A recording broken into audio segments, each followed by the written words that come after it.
Spezia was running riot then. I mean, they were controlling possession. They were limiting any sort of possession or fluidity from Milan when they try to build up. It was so lackluster, and it was like Milan looked like the team that we saw from 2014 to 2019, the team that was essentially mid-table, that would squander points against all the bottom half of the table teams in the league. And it had nothing of the sort of identity and character and battling through adversity that we've seen from Milan since early 2020. So it was a shocking result, one of the most shocking results of the season.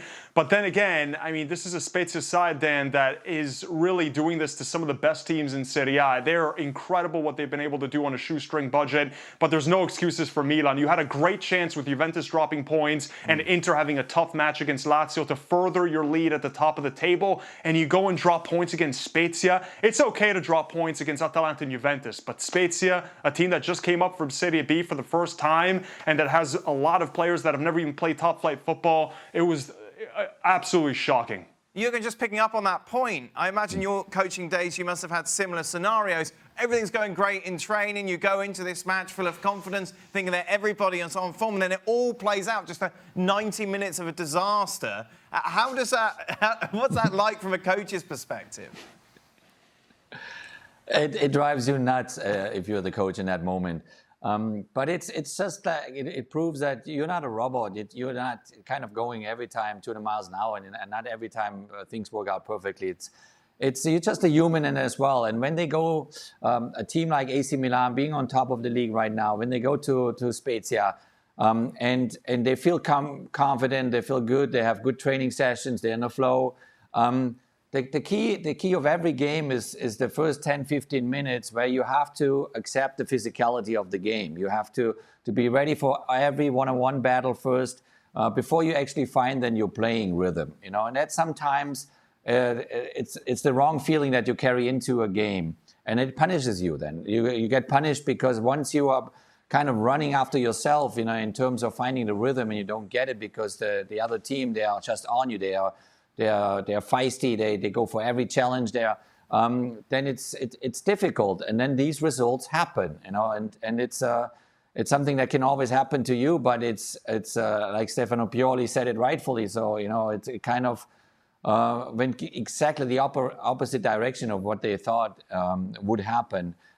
So those are the points. When you lose those points, they make you really mad.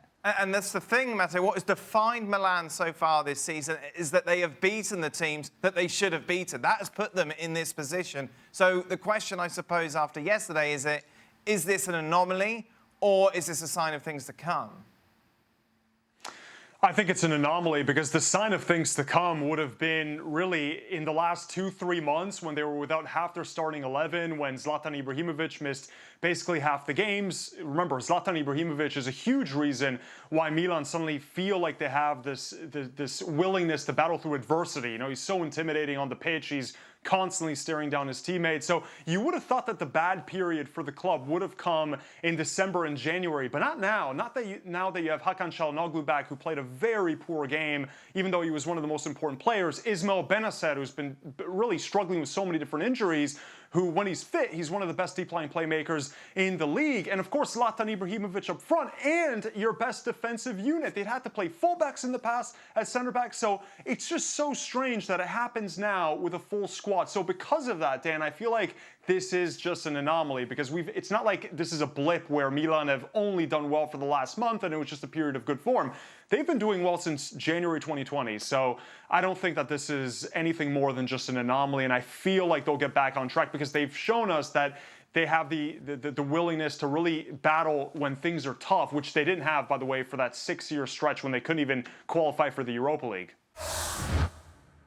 Well, thank you very much for watching ESPN on YouTube. For more sports highlights and analysis, be sure to download the ESPN app. And for live streaming, premium content, and let's not forget as well, ESPN FC 7 days a week. Subscribe to ESPN+.